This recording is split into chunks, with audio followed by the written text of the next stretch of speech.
I told you yesterday that coronavirus is spiking in many parts of the country, and we also talked on the bonus show. I guess it was either 2 days ago or 6 months ago. I don't know. Everything feels the same. It was sometime this week about how Donald Trump has decided that it is time to restart huge campaign rallies, massive crowds gathered together, spreading the virus, yelling about how great Donald Trump is. And now, even more cartoonishly, Donald Trump's first rally is going to be in Tulsa, Oklahoma on June 19th, also known as Juneteenth, which Trump is combining a location that was the site of a massive racist massacre with a very important day. June 19th is the anniversary of the emancipation, the freeing of the last enslaved African Americans in the Confederacy. Confederacy, somehow, it's 2020, but a big topic this week. Tulsa in 1921 was the location of a huge racist massacre where mobs of white people destroyed a predominantly black district called Greenwood, which was called Black Wall Street. And there are a number of different questions here. One is, how calculated is the date and location, Juneteenth in Tulsa, Oklahoma, by Donald Trump? I think Trump probably knows very, very little about this history, but certainly people like Stephen Miller and others around Trump probably know more about this history. And to some degree, I think they get off on doing this type of stuff. Now, the broader public health question is, why is this happening in Oklahoma at all? And the reason is that Oklahoma is starting to allow large events as part of their coronavirus reopening. Do the numbers support this decision in Oklahoma? Not really. I mean, if you look at the data, we're looking at case numbers. Oklahoma is not hugely spiking. It's not really improving, though. They have had a pretty steady trickle of cases for the last 3 months. But since the start of June, Oklahoma has had its highest 3-day average of cases. It is difficult to imagine any way that a huge rally, if masks are not required, is not going to lead to a spike in cases. Now, it might not be huge, but there's going to be more contagion because of a huge rally like this. But it just doesn't matter to the president or to the administration or to his campaign. They've decided as a practical matter that coronavirus is over. It's time to rally. That's it. There's no more press briefings. There's barely any discussion of coronavirus. They don't talk about deaths. They don't talk about cases other than to lie and say how great they are. Now, it is not just Tulsa, Oklahoma that Donald Trump will be going to. Donald Trump will be holding rallies in Florida, Arizona, and North Carolina.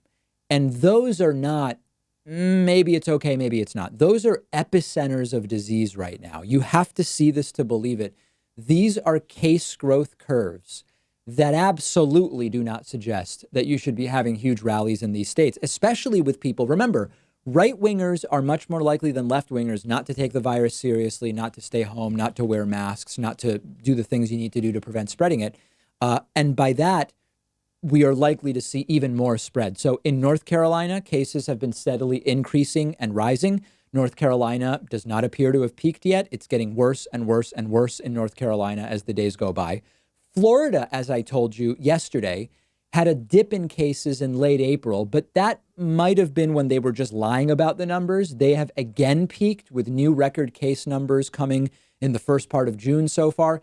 That's not where you want to be doing huge rallies. And then you've got Arizona. Arizona, maybe with the worst trend line of any of these states. Cases were sort of low in Arizona for months, slow increase.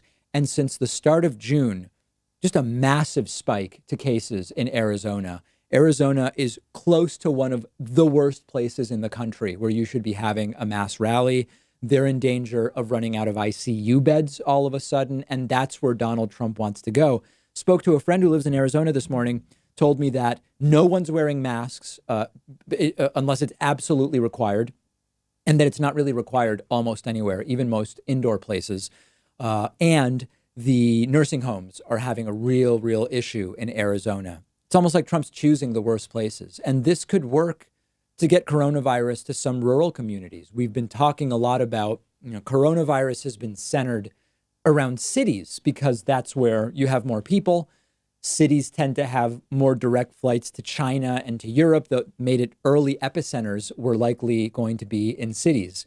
Rural folks will come to Tulsa, Oklahoma. They'll come to, Phoenix or wherever, and then they'll bring the virus back out to rural areas. People there will get the virus, but those rural areas have a far lower hospital capacity and dramatically lower ICU capacity. And you can imagine the way it's all going to go. Now, meanwhile, just to show you that things can be handled properly, take a look at Switzerland's curve. Switzerland has had under 100 new cases per day since 5 weeks ago. Very few deaths. It's just one example. It can be done. Look at Iceland. There's so many different examples. Look at, of course, Taiwan. But you really need competent leadership. You need fewer really dumb people. And unfortunately, here in the United States, we lack leadership. And let's face it, we have a lot of ignorance. And that is a bad combination.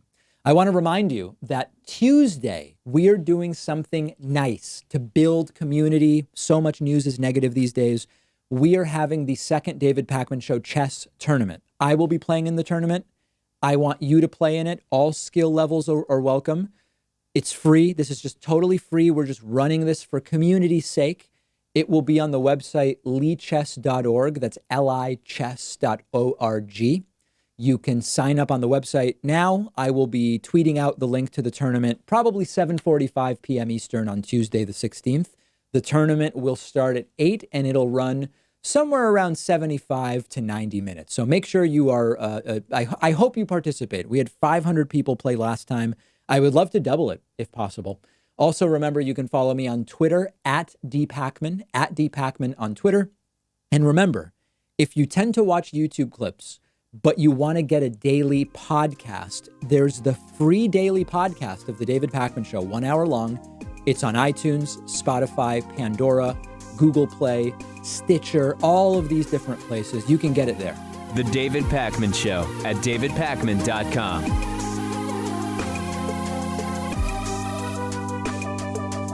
The David Pakman Show depends on your support, and the easiest way is through membership, which includes the world-famous bonus show, as well as commercial-free audio and video streams of the show just for members. Sign up today at joinpakman.com.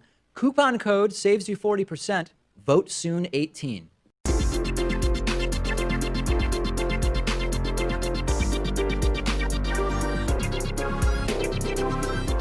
The David Pakman Show at davidpakman.com.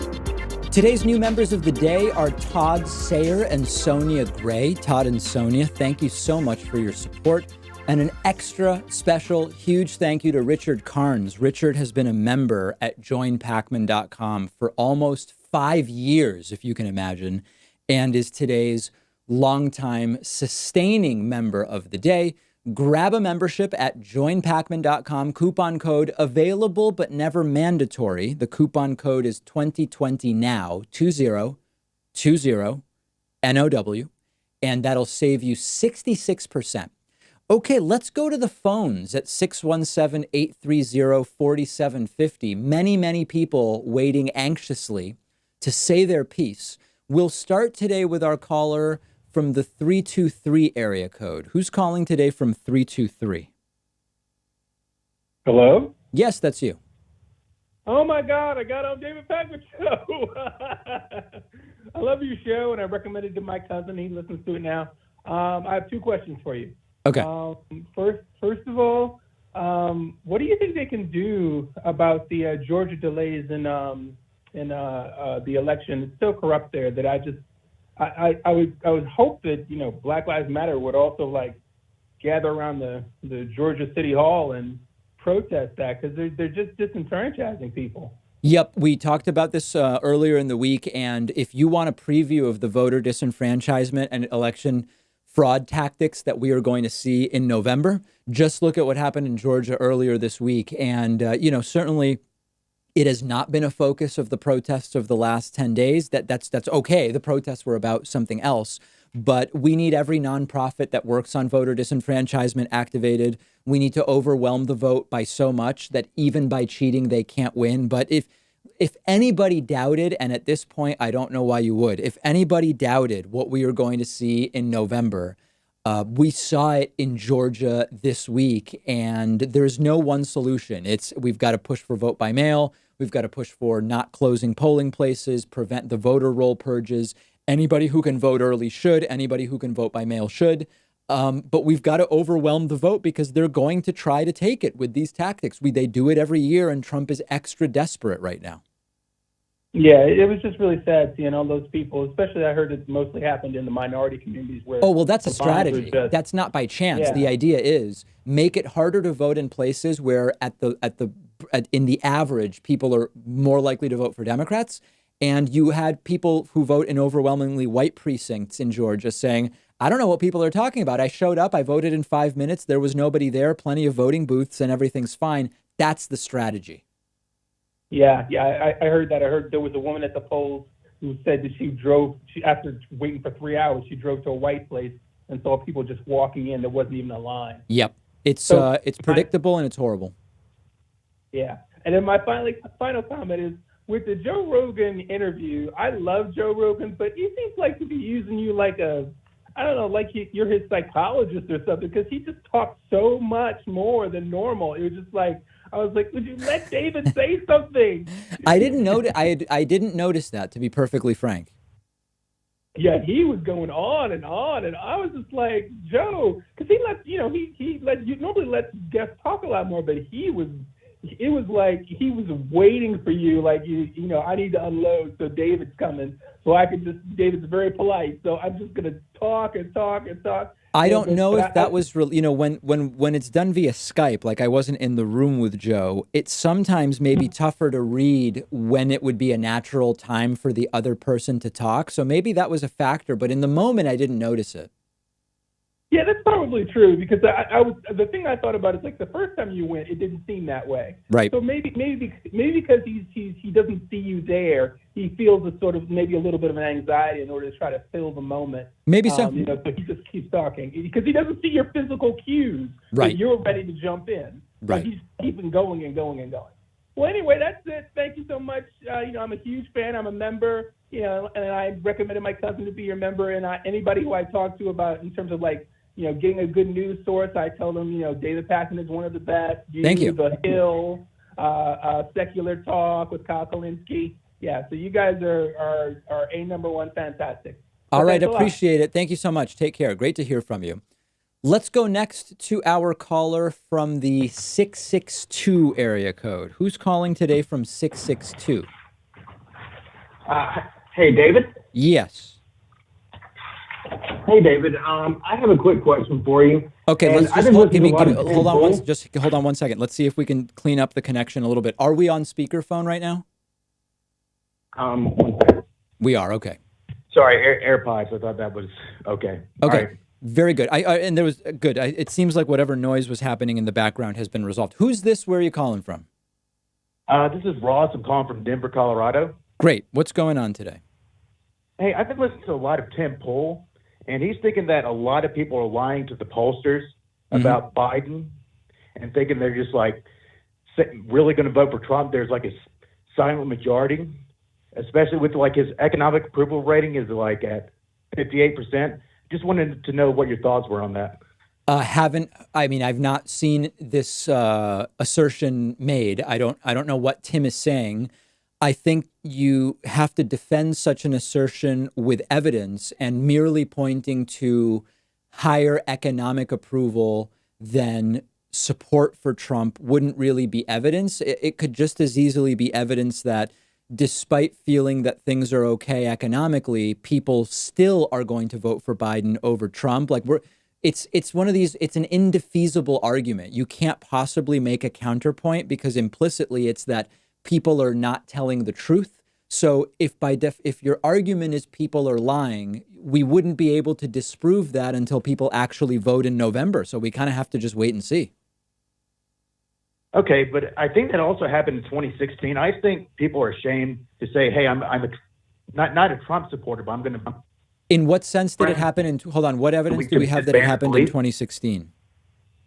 What's that? What evidence do we have that it happened in 2016? Well, because everyone thought that it was going to be a blowout victory for Hillary. I mean, the New York Times, what was it? Or the Huffington Post, there was a 93% chance that Hillary was going to win. Okay, no, but I think this is a good opportunity to think about some of these things in a couple different ways. So the New York Times, I think, said on election day that it was like a 70% chance that Hillary won. Now, that when they say that, they're not predicting Hillary gets 70% of the votes. A 70% chance to win means that if you run 100 elections with the inputs we had, in 70 of them, Hillary would win, and in 30, Trump would win. So that part you understand, right? Yep. I understand that. So then the second part is the polling on election day was that Hillary was ahead nationally by 3.2, and she won by 2.1, which is within the stated margin of error. So the national polls were correct in 2016.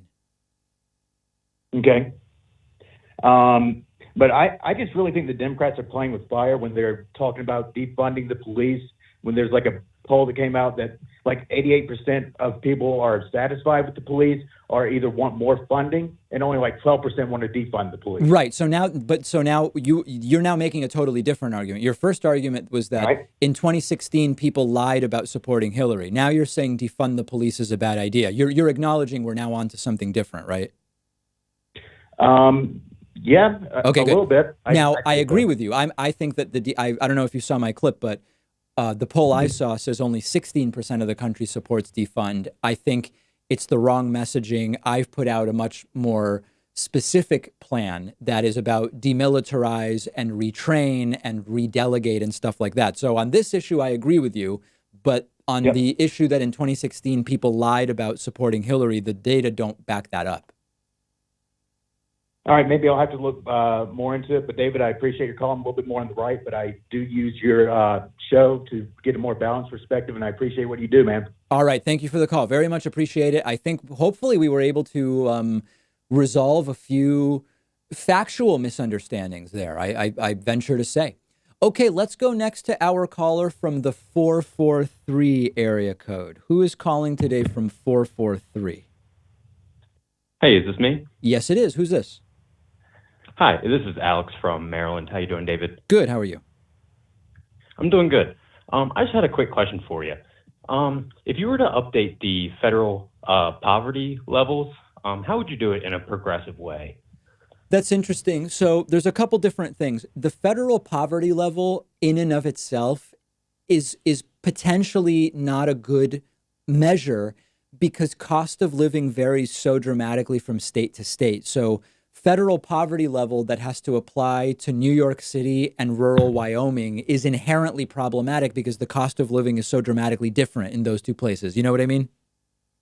Yeah, I definitely understand that. So first and foremost, I would say we would want to maybe revisit what the federal poverty level is even used for, because it's not a good measure for a lot of different things. Maybe it should be done at the state level or county or city. The problem about city is, do you do it based on where someone lives or where someone works? You have people who work in New York City but live in Connecticut. There's complexities, but conceptually, I think that what it costs to the living wage needs to be taken into account when we think of the federal poverty level, and probably the poverty level combined with whatever social safety net benefits you would qualify for should add together to be a living wage. Like, the ideal thing would be every job pays a living wage.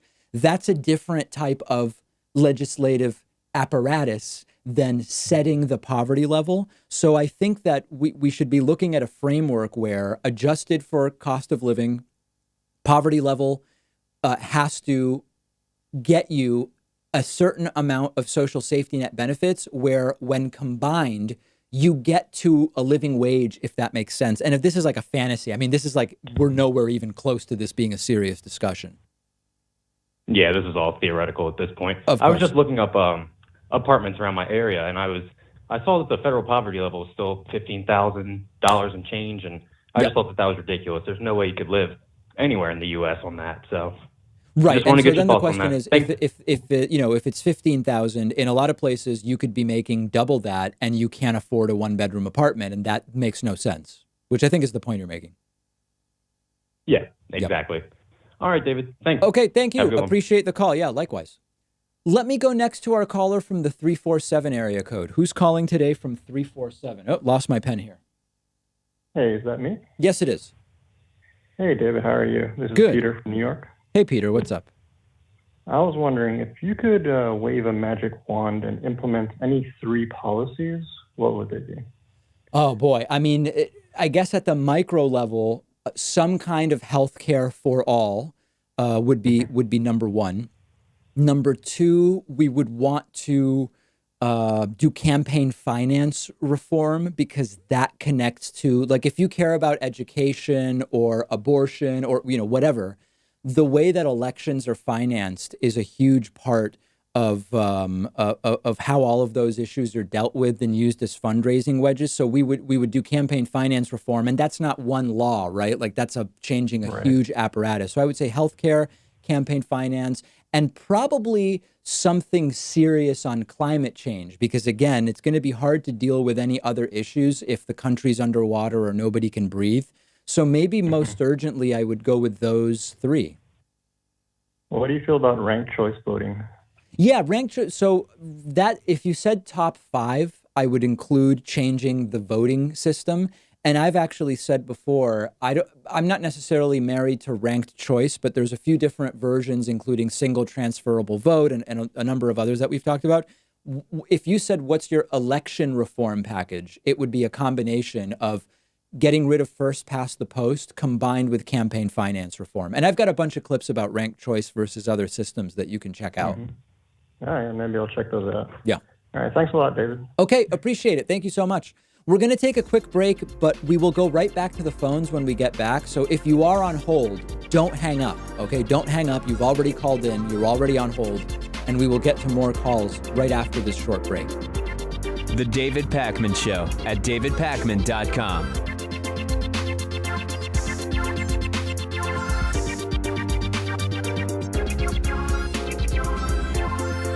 The David Pakman Show depends on the support of our viewers and listeners, and one way to keep us going is through Patreon, where you can pledge as little as $1 per month or as much as you want at patreon.com/David Pakman Show. Great perks and benefits as well. Read about them.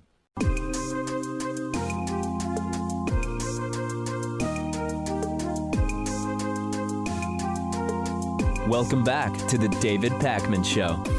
Okay, let's take a few more calls at 617-830-4750, starting with our caller from the 705 area code. Who's calling today from 705? I think that's me. Yes. Yeah, I'm calling from Northern Ontario, Canada. Great. I was wondering if you could comment on, with the pandemic, I've noticed that a lot of, especially more corrupt governments, are taking this time to seize more power than they should. For example, in Poland and especially in Hungary, Viktor Orban was given the power to rule by decree. And I was wondering if you could comment on the state of democracy in the U.S., because I've seen some worrying things with vote by mail and gerrymandering that the Republicans seem to be trying to do. Absolutely. So here in the United States, we have several layers of totalitarian-ish tendencies from the current federal government. So one of the first red flags was when coronavirus started, the Justice Department was asking for essentially the suspension of habeas corpus, in effect, where the Justice Department wanted a situation where if they have people being held pre-trial who normally would have a right to a speedy trial, which means the charges against you are presented, you're given a lawyer, a court date that's relatively expeditious, given a chance to prepare a defense, etc. The Trump Justice Department wants that suspended so that they can just hold people indefinitely and say, listen, you've not been sentenced to prison, but you're not getting bail, and you're just going to sit in prison, and the charges against you aren't moving forward because courts are operating at diminished capacity because of coronavirus. Extremely totalitarian, very, very concerning. We then saw with the protests here in the United States, Donald Trump's first instinct when we have protests against police brutality is to say, governors aren't being brutal enough. I'm going to send in the military in order to be more brutal and to further repress protests. Very, very totalitarian. Donald Trump so far using coronavirus, although I wouldn't be surprised to see him try to use the protests as well to justify we shouldn't vote by mail. Voting by mail leads to fraud. We shouldn't do it. It's just a voter suppression tactic. Trump insists Democrats can only win if they cheat. Well, it's clear he thinks he needs to cheat in order to win or at least suppress the vote. So it's very, very disturbing what we're seeing here. Before all of this started, the United States in the Democracy Index was ranked a flawed democracy.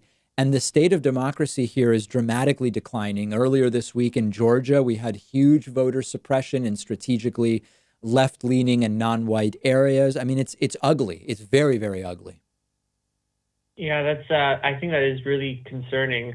One thing I was going to ask is, do you think that with I don't really understand it because I don't live down there, but from what I understand, it's with vote by mail and stuff like that. That's in the care of the state secretary. Is it the attorney general or is it secretary of state? There's someone down there, an elected official, who controls that. That is, I think, semi-independent of the state legislature. Yeah, so the Secretary of State, well, it's independent of the legislature, but these are elected positions, I believe, in just about every state, the Secretary of State. And we've had crazy situations where, like in 2018, Brian Kemp was Secretary of State in Georgia, and he was candidate for governor. And lo and behold, his overseeing of his own race for governor led to him becoming governor in Georgia among widespread allegations of voter suppression. Listen, I'm going to have to let you go because your connection is a bit problematic and it's coming in a little bit crunchy, but very, very important issues, and I'm glad you're paying attention to them. Let's go next to our caller from the 650 area code. Who's calling today from 650? Yes, hello, is that me? Yes, it is. Yes, this is Will. I'm calling from Washington, D.C. I was mostly calling to talk a little bit about the alternatives to the sort of formal policing system that we have. We're talking about defunding the police. Right. And in doing so, do you believe that that would maybe create a lot more informal conflict resolution that would occur like naturally in communities and sort of rely on that? Because I know that in more developing countries, they sort of run into this problem where, crimes are committed constantly, but people don't have very many criminal histories officially because the police just aren't involved in a lot of criminal aspects and things like that. Right. And how that works. And in terms of doing so, that gives like a lot of employers and all of the rest of the economy a lot of confidence in who they can hire and who they can trust, and things like that. And it tends to be a big aspect of social fabric. And I just wanted to see if you could speak about that. Yeah, informal conflict resolution can be good or bad depending on the context, right? You do have places where things like burglaries or physical crimes are dealt with by families or groups or mob-like entities, essentially dealing with it by themselves. And I don't know that that's really any better than having police involvement. In other cases, for other types of disputes, you can certainly support infrastructure for resolution that doesn't involve police. But what is important to understand is a lot of these conflicts, I guess is the word we're using, a lot of these conflicts aren't really resolved by police in the sense that police may be involved initially, but really it's the court system that ultimately is adjudicating, right? Either through plea deals, state's attorneys and prosecutors, etc. So I think it's also important when we think about, defund versus reform, and I've already had that conversation a bunch of times this week. We also want to not pretend that the police are more involved in the resolution of a lot of these things now, because really the police, in a burglary, police are showing up and they're eventually it's assigned to a detective and an investigation is done. But eventually, really, the resolution and the disposition is determined by the court system. And that's a different system. It's part of a broader law enforcement apparatus in a sense, but it's a different system. So I think it's important. We don't want to overstate or understate where police are and are not involved, if that makes sense. Right. And that has a lot to do with civil law, common law, just the difference of bringing suit against somebody who you feel has harmed you in any way. But No question. Okay. All right. Thank you. All right. Appreciate the call. Thank you so much. Let's go next to our caller from the 908 area code. Who's calling today from 908? Hi, is this me? Yes, it is. Who's this? Oh, my name is Fariha. I'm from New Jersey. It's like such a pleasure to be able to talk to you. I really love your show. I've been following you for like a year now. Wow. Thank you. The pleasure is mine. Yeah. I guess like I had a very general, broad question for you. Sure. And I wanted to know what. I just want to know what were the biggest inspiration for like your progressive outlook, like regarding social and economic policies. I have no idea how to quantify that. I mean, my views today are built on essentially 20 years of following politics and reading economics, history, philosophy. I really couldn't say my biggest inspirations. I mean, it's built on reading everything from 18th century philosophy and ancient Greek philosophy to Angus Deaton's book on economic well-being written a few years ago. It's really, really tough. And I at this point, it's hard to say any one or another inspiration. I mean, I think the framework I'm operating under overall is I would be what I consider a left libertarian social democrat, in that I want a compelling reason to have government involved in endeavors. And there are compelling reasons to have government involved in healthcare and education, not so much in manufacturing airplanes, but the regulatory responsibility of government is huge there.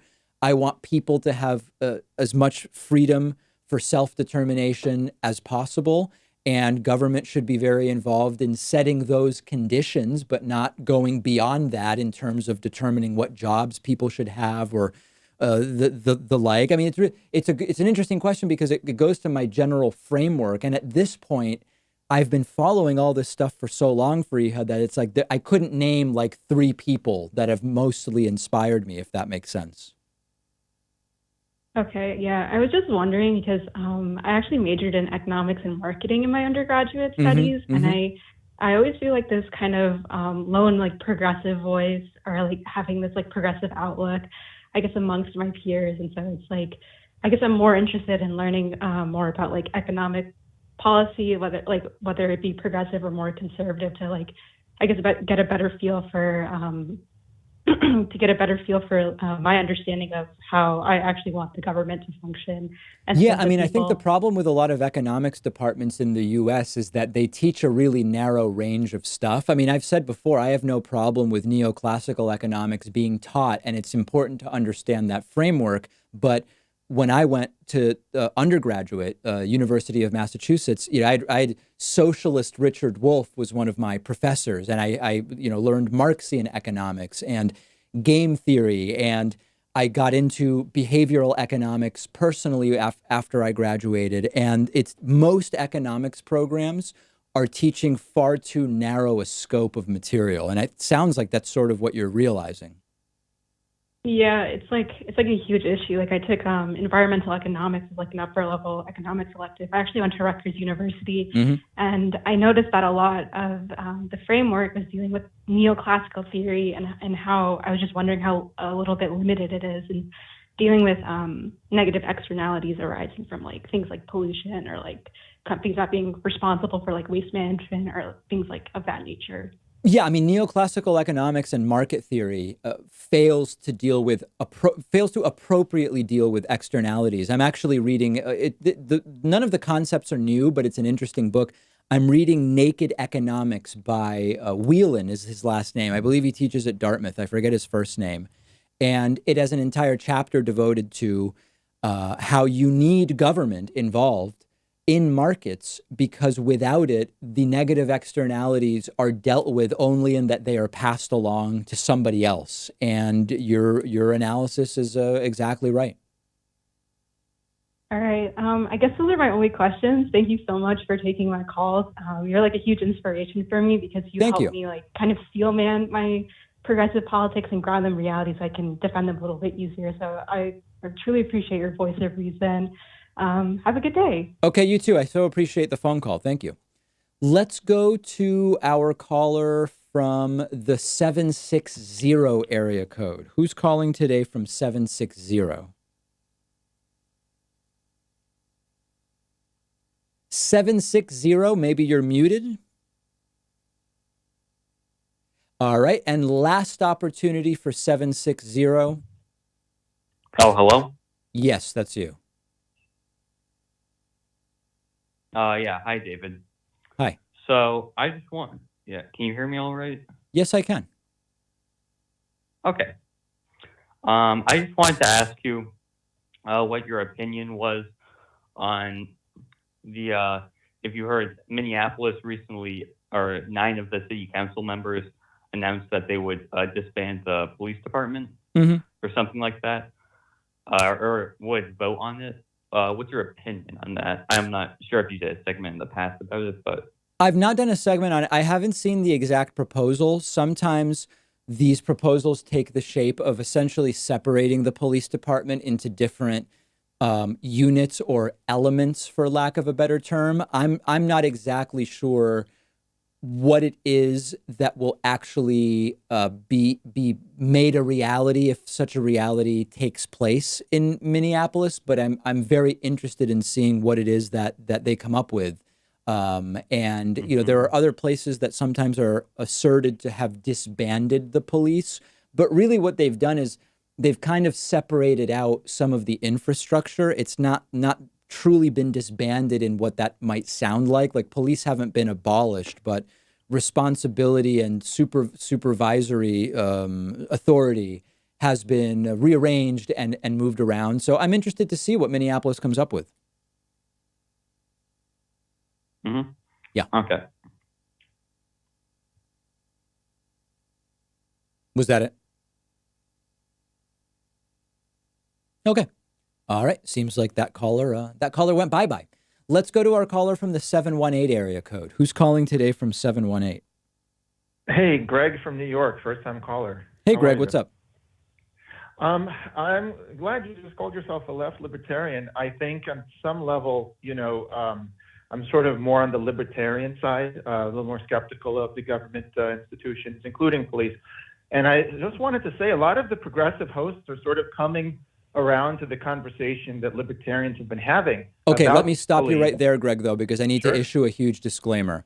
When I say I'm a left libertarian, I'm saying small L libertarian, right? So if we imagine a spectrum of authoritarianism and libertarianism, these are lowercase.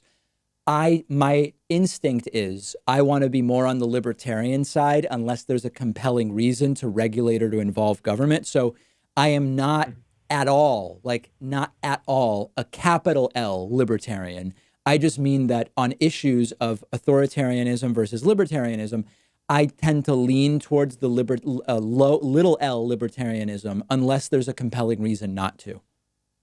Right. I think I'm the same way. Okay. And I just wanted to push you a little bit with my skepticism of the government. Sure. Right. So, for example, just in the last few months, we've had everyone from the WHO to the CDC, Surgeon General, including Fauci and including Pence, saying don't wear masks. And I believe that was a mistake that led to the lockdowns, which were supposed to be a last resort. The economic damage done from that and people out of work now contributed to these giant protests, which of course the police, this has been going on for years with the Ferguson protests, and then we had the Baltimore. This has been going on. Yep. So I am very skeptical of having these authorities tell us don't wear masks and then later saying, yeah, you should wear masks. And just yesterday, the WHO retracted what they said, which was that, asymptomatic people don't spread the virus, but then they kind of walked it back with nuance and whatever. Why are we listening as regular people who are living in the world? Why don't we take things into our own hands, put things into the lobbies of buildings and solve it on a private level? Okay, so there's a couple different things going on here that are interesting. First of all, you're rightly pointing out that there have been misunderstandings about the virus. Those misunderstandings are not inherent to government agencies necessarily. In other words, lots of people, you also had, people that had nothing to do with government saying we weren't going to have any cases by the end of April. They had nothing to do with government. They were also very, very wrong. So that part, do you agree with that? That there were all sorts of things that were incorrect about the coronavirus from industry, from private citizens, from government agencies, from health organizations. A lot of people got a lot of things wrong. You agree? Oh, absolutely. Many people get things wrong, but when you centralize the decision-making in the hands of a few people that are wrong, that's when it gets really bad. Well, my argument would be that it's a contradiction that you are on the one hand asserting your skepticism of government power while at the same time saying most of the mistakes were not doing enough.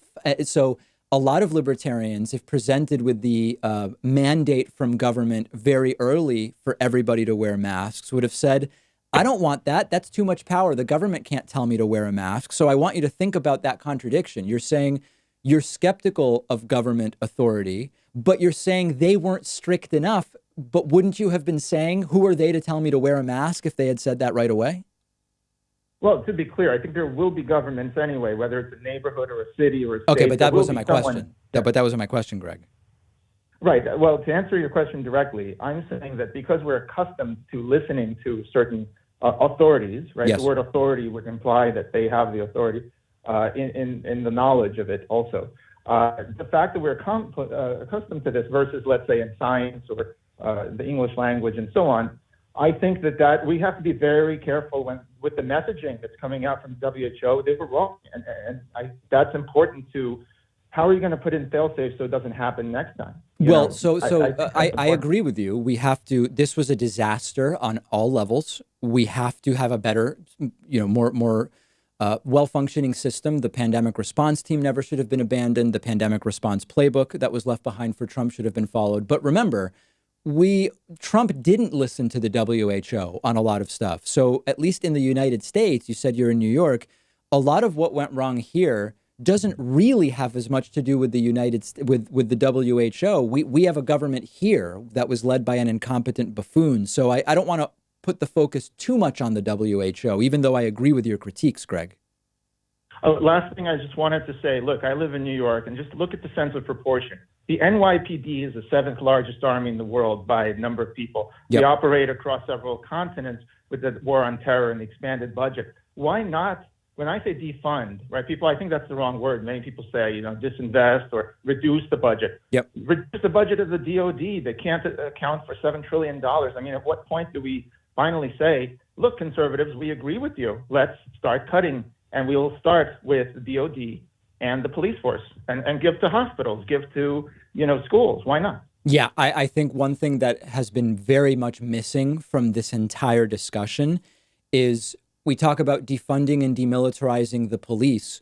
What about defunding and demilitarizing the military, which is very rarely being discussed right now? And, there's much more of a debate as to what police departments are doing for us than what 50 bases in Germany are doing for us. And I agree with you, Greg. I would like to see that be a bigger part of the discussion. Thank you. All right, so that's it. I just want to end with a word of kudos. There's a lot of people that don't embrace allies, across libertarians or conservatives. And you, David, I think are out to talk about the truth and stick to actually fact. And I think there's a lot of hope. If everybody did that, I think we could find a lot of common ground. All right, Greg, thank you very much. Appreciate the phone call and the kind words. That's going to do it for calls today. Sorry I wasn't able to get to everybody, but I do appreciate so many people wanting to call in. We'll take a quick break and be back right after this. The David Pakman Show at davidpakman.com.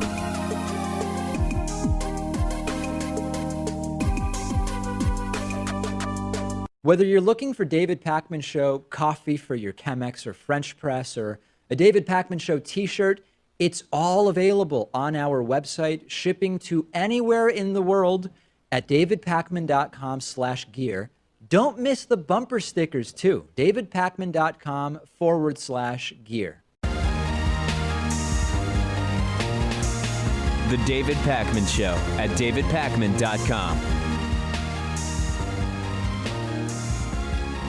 What will happen if Joe Biden defeats Donald Trump in November, and then you get a 2.5 or close to 3-month transitional period during which Donald Trump is a very angry, lame duck? That's the first question today in audience questions. David, what do you believe the transition period would look like if Donald Trump loses? So first of all, I love the question and I'm glad to explore it, but let's not get ahead of ourselves. We first need to vote, and Joe Biden first needs to win before we have to concern ourselves with what a transition period would look like. First of all, in the immediate, I would imagine a delayed concession. I think that if it is very, very close on election night, Donald Trump will not concede. And if it is a blowout, Donald Trump may also not concede under the guise that it's too obviously fake. Trump couldn't possibly have lost by so much. So I think regardless of the results, there's a good chance Trump does not concede. Now, just a reminder about concession.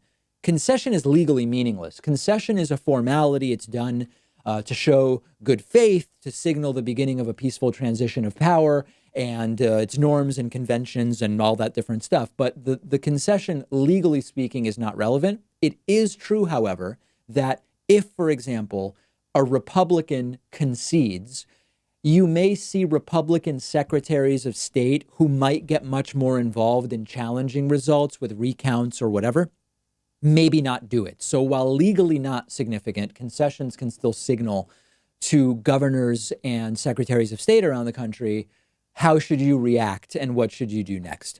So Trump will, in all likelihood, if it's close, and it's likely to be close, and Trump loses, Trump will likely say he was cheated or that it was rigged. We only have to look at 2016. Remember, in 2016, Trump won, and he still to this day insists that the results were false and that it was rigged against him because losing the popular vote did not sufficiently placate Donald Trump's massive ego. You will probably see a few Republicans who would support Trump in claiming that it was rigged, but my belief is that most Republicans are going to largely accept the results if indeed Joe Biden wins. Then I wouldn't be surprised if during the transition period, Trump doesn't invite Joe Biden to the White House. This is a completely standard thing that's done. The Bushes invited the Obamas invited the Trumps. I wouldn't be shocked at all to see Donald Trump break with that convention as well. But then what really matters about the transitional period is going to be what does Donald Trump try to do legislatively and via executive order and in terms of judges and appointments and nominations? And what does he actually get done? Because a lame duck Trump that is furious that he lost and believes it was rigged or claims it was rigged is going to be even more brazen and even more unscrupulous than we've seen him be. I would expect a ton of executive orders, some legal, some not legal. I would expect pardons that benefit him or his interests in some direct or indirect way. And I would expect a scaling up of vicious attacks against his political opponents. If Republicans controlled the House, and by the way, this is such an important reason why the midterms mattered so much when Democrats took the House. If Republicans controlled the House, you would have the risk of a lame duck Trump doing Wisconsin-style legislation, like when Scott Walker lost the governorship in Wisconsin, Republicans in the legislature tried to weaken the office of the governor for the incoming Democrat to be able to do much less. If Republicans controlled the House and Trump loses in November, you would likely see the same type of attempt to limit the power of the office of the presidency. It's not going to happen because Democrats took the House in 2018. In terms of protests and aftermath, in terms of aftermath that would include protests and unrest, I do think it depends on the margin of victory. I believe that a huge Biden victory would set Trump off, but that it would really deflate the sails of the MAGA people. A narrow victory by Biden will more credibly let Trump claim it was rigged. And I would absolutely expect militia types, patriot types, et cetera, to come out and protest, and there could certainly be violence and unrest. I do think that Mitch McConnell will keep his eye on the ball and try to rapidly get as many judges confirmed as possible during a transition period for Trump. McConnell has been effective at doing this. Legislation is unlikely, again, because you need the House, and a democratically controlled House is not going to give any big legislative concessions to a lame duck Trump that they've just defeated. So I would expect a very messy November and December. I would expect lawsuits, maybe recounts, and I don't think that they will actually go anywhere if Joe Biden wins. Over that transition period, media will start to ignore Trump more and more and focus on who is going to be in Biden's cabinet, who from our allies are coming back to the United States and saying, we welcome you, we are glad that Trump is leaving, and that will only further enrage Donald Trump. If I'm missing anything, let me know. I've been getting a lot of emails from people asking, is Joe Biden a stronger challenger than Mitt Romney was in 2012, which was the last time we had an incumbent president up for re-election? And I actually think that this may not be the right question. I think that this is really more about, is Trump a stronger incumbent than Obama was in 2012? I don't think it's as much about the challengers as it is about the incumbents, because the power, incumbency has power, and it is arguably more about the incumbent than it is about the challenger. Now, we won't know until we have the results. Remember that in 2012, Barack Obama won re-election with an electoral landslide, 332 to 206, with a 4 percentage point popular vote win. This is really, really big. This is possible for Biden or not, or Biden could lose, depending on how the next 5 months go. So in thinking about Trump versus Obama as incumbents, understand that Trump's approval right now, depending on where you look, it's 38 to 43. Obama at this point in 2012 was around 48. So somewhere between 5 and 10 points higher approval for Obama at this point in 2012 than for Trump right now. That's an important thing. Now, Joe Biden appears to have a slight lead in some of the key swing states that Romney was losing at this point in 2012. That's an important difference to look at.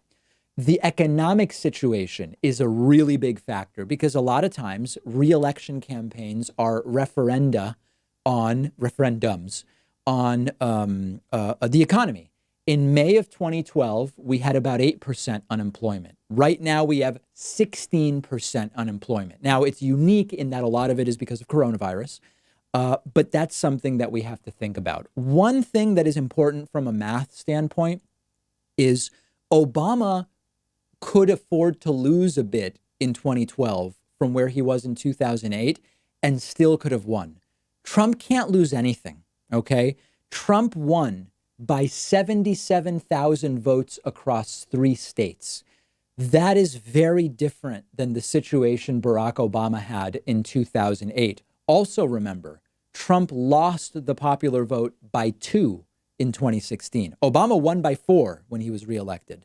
So when you look at the margin that Trump has, even if Trump simply gets every vote he had in 2016 and no more, he likely loses, number one, because the population has grown since 2016, and number two, because you are going to, if you look at the turnout in the primaries so far for Joe Biden, it seems that turnout will be up. So Donald Trump can't just hold every vote from 2016.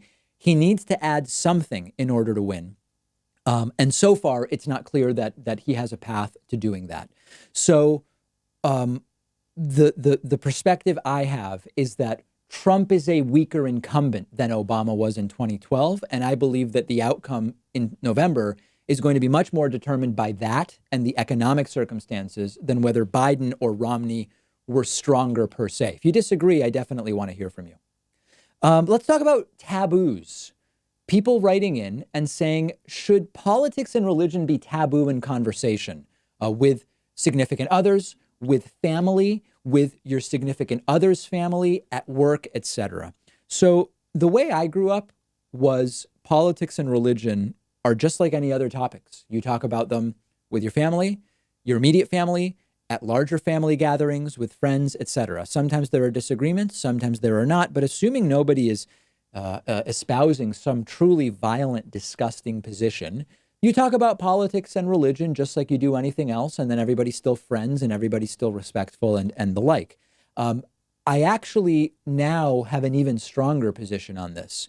Because online discourse and social media expose people to political discussion that is the worst you can imagine, I actually think it would be particularly beneficial for kids from a young age to be exposed to discussions about politics and religion that are respectful and that don't devolve into personal attacks. Because unfortunately, if at home politics and religion aren't being discussed, if at school politics and religion aren't being discussed, if wherever else they're not being discussed, and the model people have is from Twitter, we're really, really screwed. And people end up not knowing how to peacefully disagree with each other, how to respectfully express opinions that aren't the same, and then just to go back to living with each other or working with each other. Every disagreement is seen as a personal attack. People often become triggered.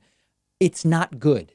And we all benefit from talking about our views, and we benefit from having them challenged, and we benefit from not having topics be off limits. Now, this doesn't mean you ignore decorum or politeness or don't use common sense, right? If you're on a first date, maybe you do talk about politics or maybe you don't. Now, very often politics and religion can be the difference maker, whether two people are compatible. So maybe you do want to talk about it right away. Maybe you leave it for the second or the third date. I don't know. If it's your first time meeting your significant other's parents, maybe you skip politics and religion that one time, not because you aren't comfortable discussing it respectfully with whoever, but simply for decorum and to avoid disagreements in the interest of establishing what hopefully will be a long-term relationship. So use your judgment. Don't, apply common sense. I think there's one other element of this that's important to mention. Not only are some topics taboo, like politics and religion, but we also have a big deficit of critical thinking skills and skills with which we can examine our own beliefs and how we came to our conclusions. And I think that if we want to go in the direction of removing the taboo around talking about politics and religion where you're, quote, not supposed to, we do need people who are better informed about how to apply critical thinking and basic epistemology skills. Overall, though, I think we should be doing more discussion of topics that often become emotionally charged, not less. And there has been no more important time to be talking about politics and religion and subjects that can be difficult in all scenarios. Of course, again, applying common sense. If you disagree, let me know. We've got a great bonus show for you today. Get a membership almost instantly by signing up at joinpacman.com.